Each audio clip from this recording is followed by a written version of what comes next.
I've been working on Xen ARM since 1 year now.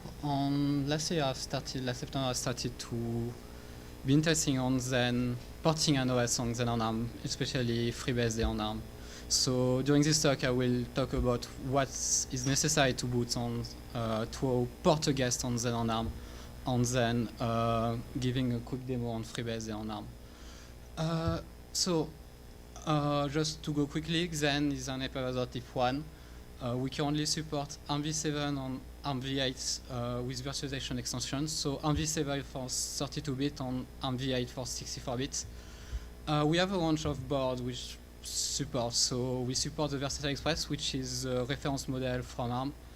We also support the ARMv5, the Arndale, which is a Samsung Exynos based, the all-winner, so Cubieboard, etc. So this board is only 32 bits, so we also support servers, 64-bit servers like the Xen Apply macro.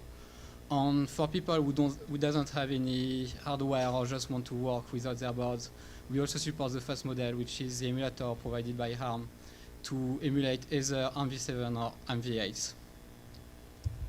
So unlike the x86 architecture on Xen ARM, we only support one type of guest. So every guest is running on top of Xen.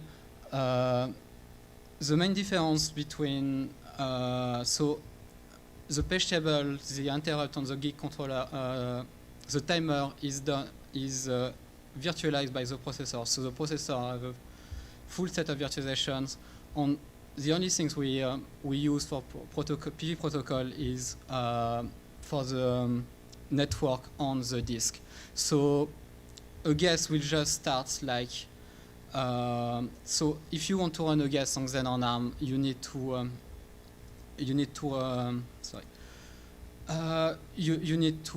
the guest need to be aware that he's running on Xen, because we don't have any emulated hardware, so we don't use QEMU for emulated the device.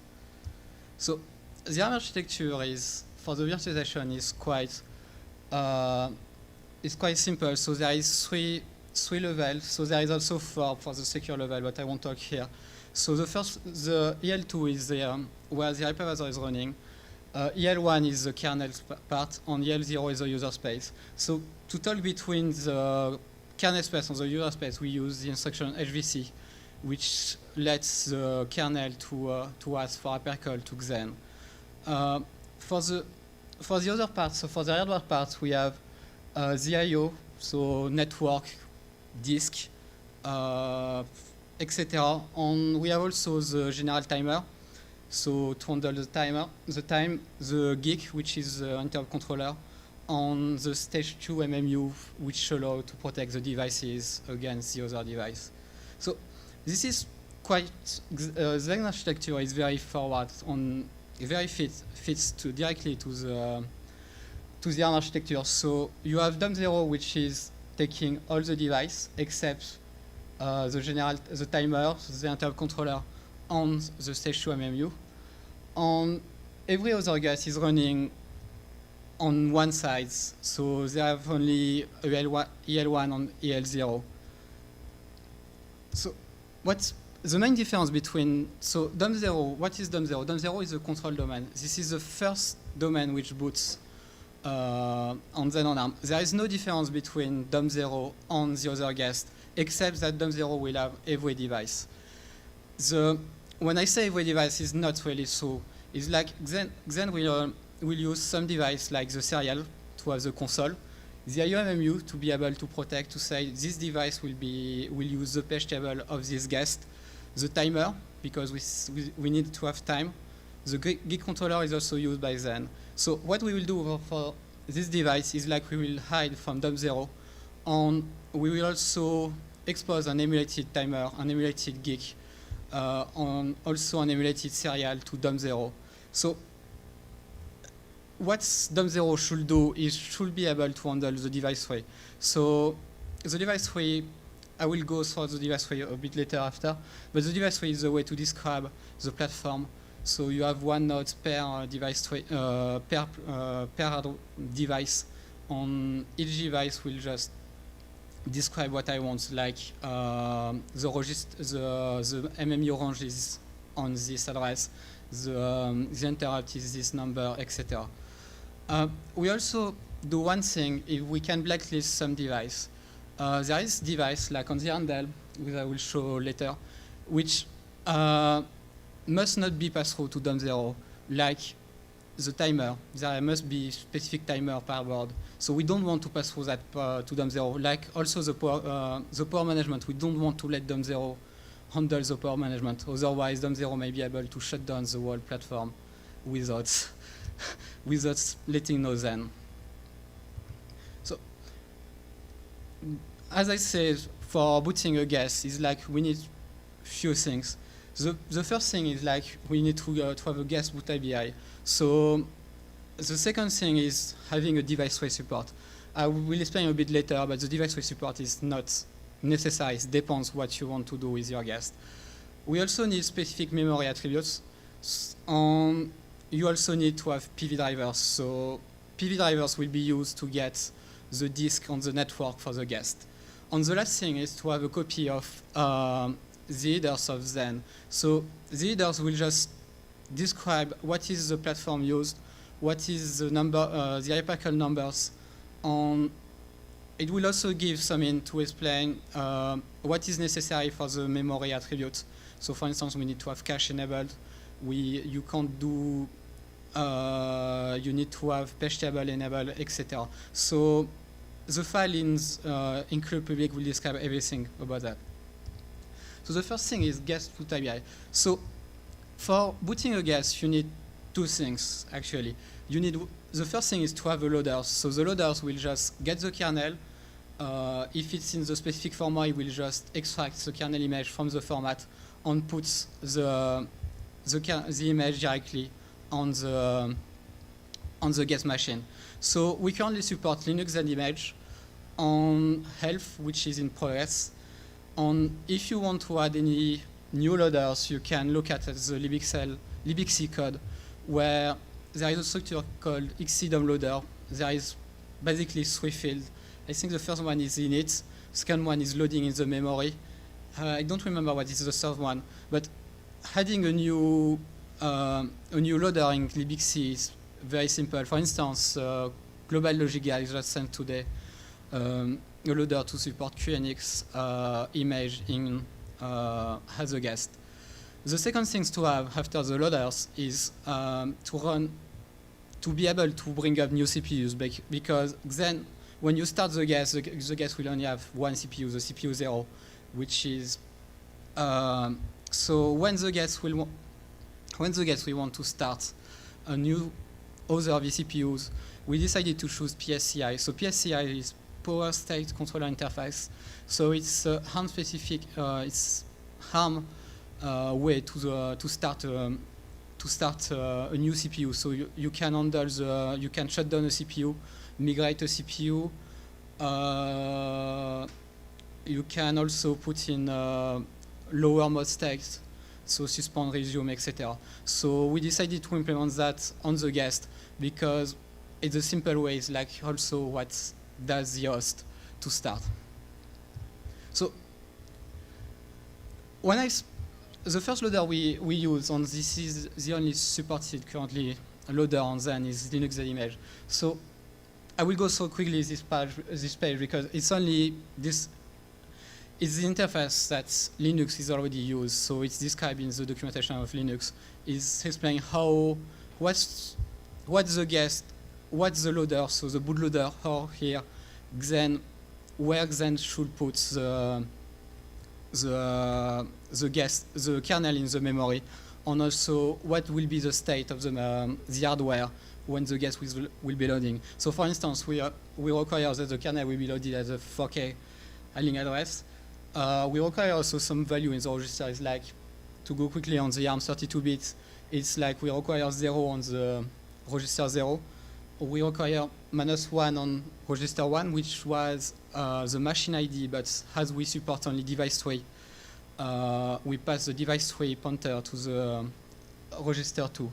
On the ARM64, it's pretty much the same. It's like you pass the device tray address in X0, And for the other register from 1 to 4, we reserve, so it should be 0 for the moment. We also require, so the guest will always start with MMU disabled, so there is no patch table. And the data cache will be disabled.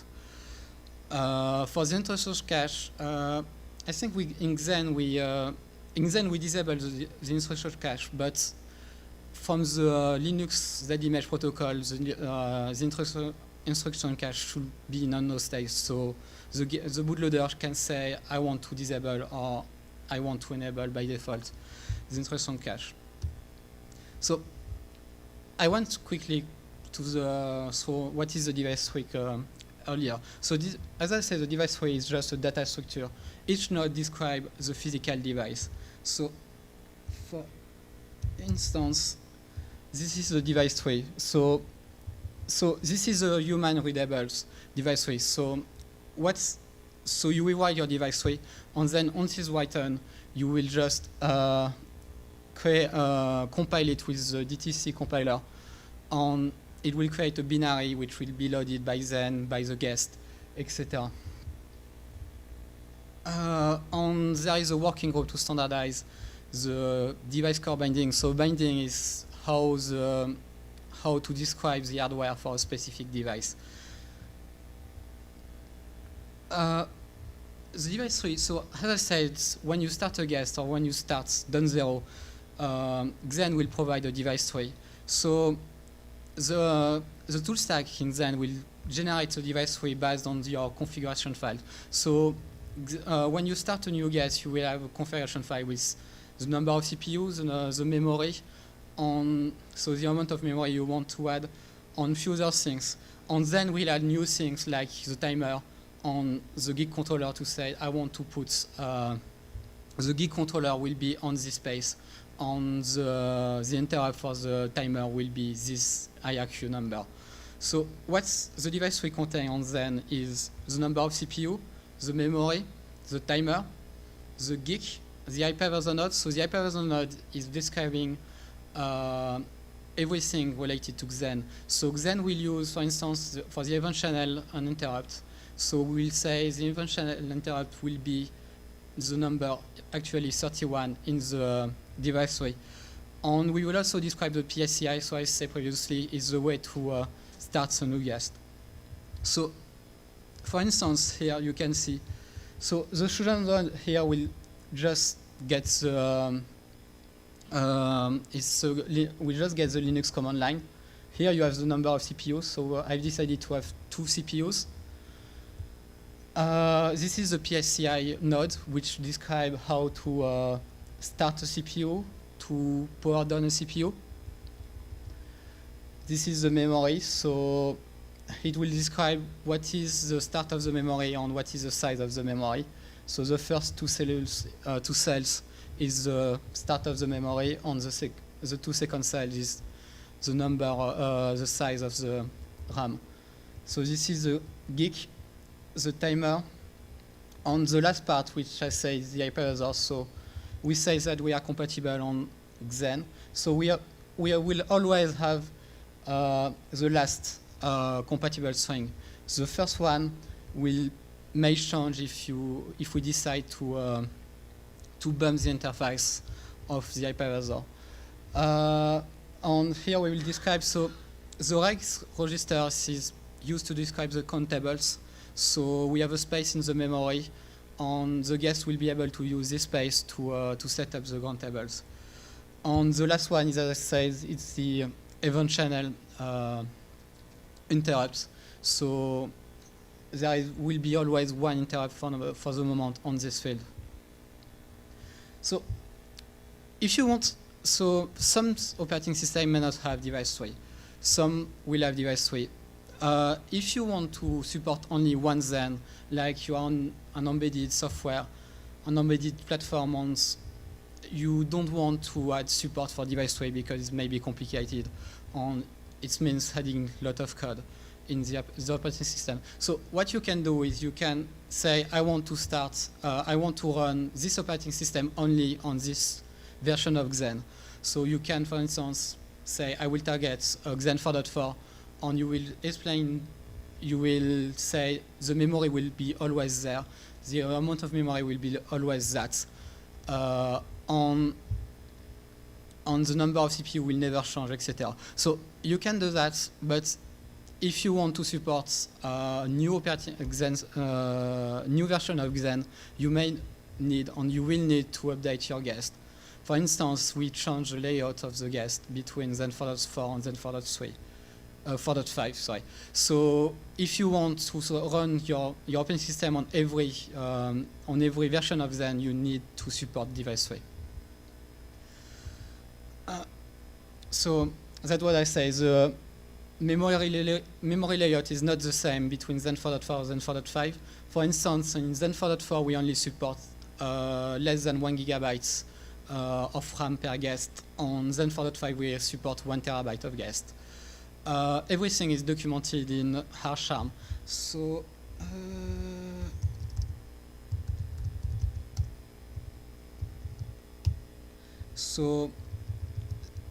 this file will describe everything about the ARM architecture. And at the end of this file, we will also describe what is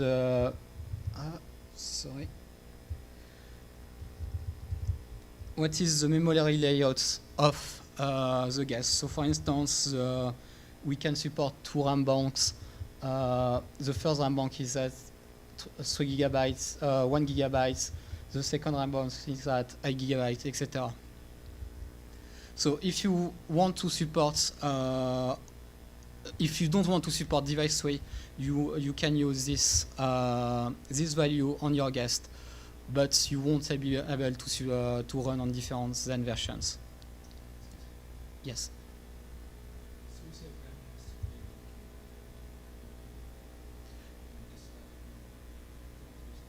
Yes.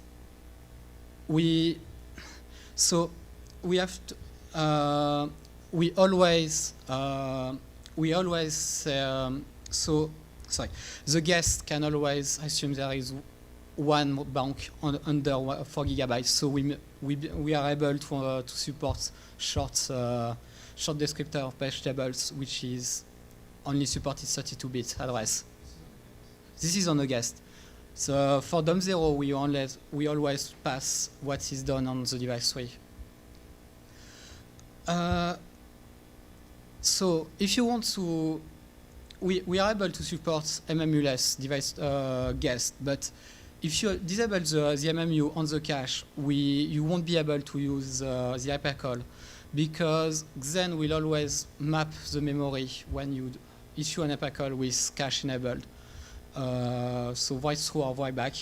And if you don't enable the cache, you may have corruption between the guest on Xen, and for instance, if you want to print something on the console, you may never see what you wanted to print. There is also some restriction with MMU enabled. The first thing is we will only support 3 GB for short descriptors. So if you want to support more than 3 GB on your guest, you need to add support for LPAE, which supports up to 40 bytes address on 32-bit, on 48, on 64 bits. On the memory, it should be write through or write back. If you don't do that, again, you may not be able to talk with another guest via PV protocol or via to Xen via the hypercall. So on the memory setup, the device tray setup, on the guest, you decide to boot your guest.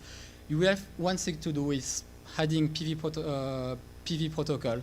So the PV protocol is just a ring where the front end, so the front end is inside the guest, and the back end is inside DOM0 or a driver domain.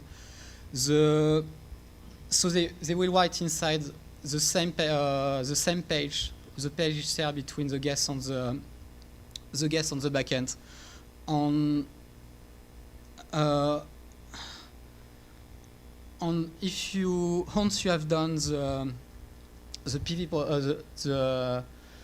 PV protocol is based on the HVC instruction. So as I said before, the HVC instruction is made to call to issue like a syscall to the hypervisor on saying I want to write on my console, I want to access to this page, etc. So the HBC instruction will take a parameter. So we always request to give an hypercall type to say this is the hypercall. So Xen will know that the guest will request to use an hypercall. The hypercall conversion is always provided in ARM. So you can see everything at the beginning of the file. So for instance, here you see the hypercall type value. For ARM32-bit, the R0 and to R4 will be used for the arguments. We will use the hypercall number in R12 on if your hypercall is returning a value, you need to look at R0. And for 64-bit, it's likely the same, except that we will use X16 for the hypercall number. We always provide the assembly wrapper in Linux, which is directly in dual license GPLv2 and BSD. So if you have a guess that you want to use BSD, you can directly use the file, and you don't need to rewrite it yourself. So when the guest have to have a usable guest, you need to have different PV drivers. So the first thing, you can divide PV drivers in two parts. The first part is core architecture, like talking with XenStore, having ground table, event channel.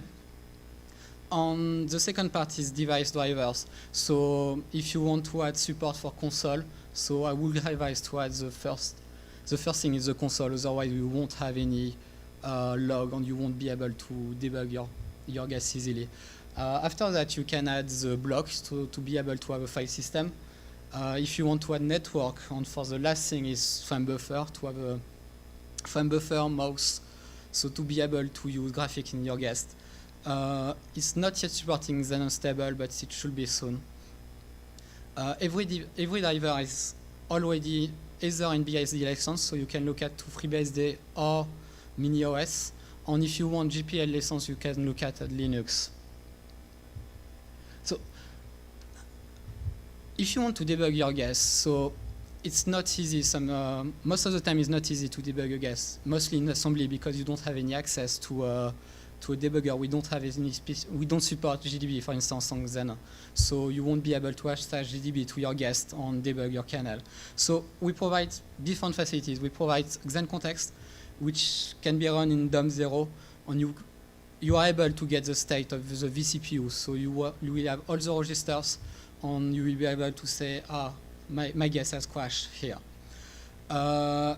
You can use also some facilities provided by Xen console. So if you can switch from DOM0 to Xen console via Control-A 3 times, and you will have some debugging key like Q to give the domain information. So it will give you what is the interrupt push to the guest. So you will see what interrupt has been IOI by the guest, which interrupt has been in flight to the guest, etc. E is to be able to debug your event channel drivers. On R is to be able to to reboot your machine. So if you want to, you may also be able to debug your Xen in the kernel. So for instance, you are stuck in the assembly and you want to understand what's going on, what is the value on the register, what is the program counter, what is the value on each register. So if Xen is compiled with debug enabled, you are able to you can modify the guest and use HBC to be able to print the register, program counter, a character, for instance, to have a mini console, and dump the state of the vCPU. So I will go quickly on the FreeBSD on Xen because we don't have much time left. So when I started to support FreeBSD on Xen last September, so we were able to support x86 PHVM. So there was PVH DOM0 support, there was a start. On the parts of ARM, FreeBSD is only experimental. So FreeBSD has had its support of ARM, but is not official and is not fully supported. So what I've started to do is creating a new config to explain what is what will be running on as FreeBSD guest. And this is a non-modular guest. That means that the memory, the CPU does not change for the moment, and we only support one vCPU guest. So, for instance, here, I've also ported FreeBSD as DOM0 guest. So, as DOM0. So, I was really surprised when I did the port for FreeBSD. It was very straightforward. Adding a support for Xen ARM is like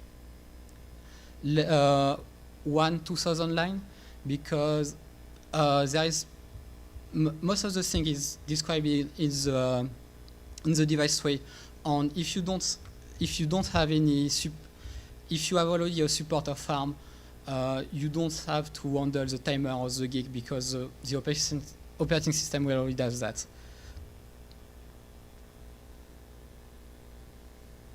So it's loading the kernel.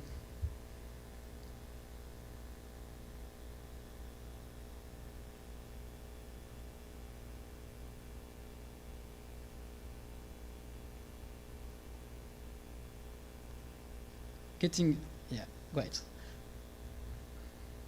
So as you can see, it's loading the FreeBSD kernel,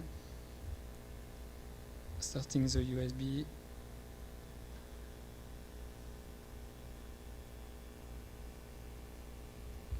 Getting the network.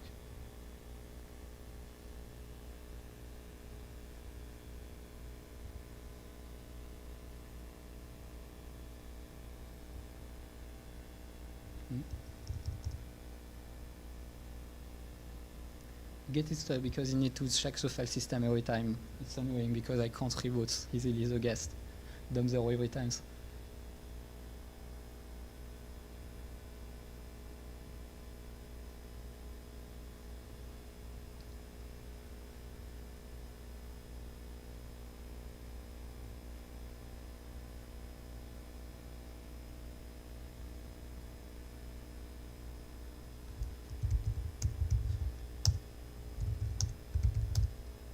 So here you have running DOM0 FreeBSD. So you can see there is domain 0 FreeBSD. So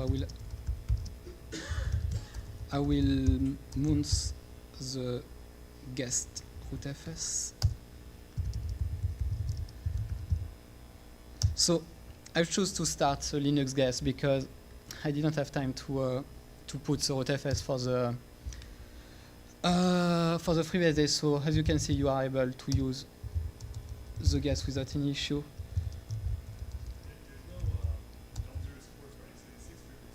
There is a DOM0 support for x86.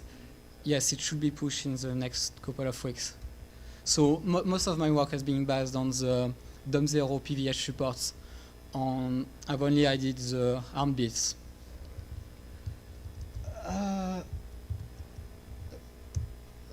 So quickly, what we support actually on out of box. So what we currently support as operating system is Linux. So you are able to use Linux upstream to run your as guest on DOM0, and we also support since a couple of days Mirage OS as upstream. So you are able to clone the Git on compiling and use as a guest. For the future support, we will have FreeBSD, Erika OS, FreeRTOS. There will be a talk in a couple of hours. On any other guest, you can add your guest as you want, QNX, etc. So if you have any question, you can use Xen Devel or Xen user main list, and we have also an IRC channel on Xen ARM on Freenode. Any questions?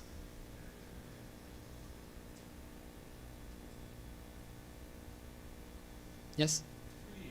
I noticed there's this new 8-core board to have the digital A7 and A7. Yes. What happens if are the A7s turned off from this board? Because there's guest supported FreeBSD for regular. Yes, but we don't have any support of big little in Xen, so the scheduler we may.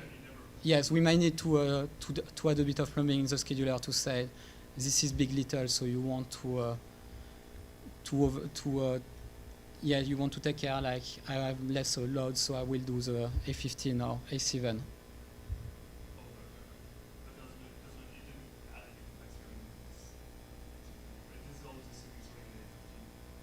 Yes. So I think we have to Yeah. Thank you very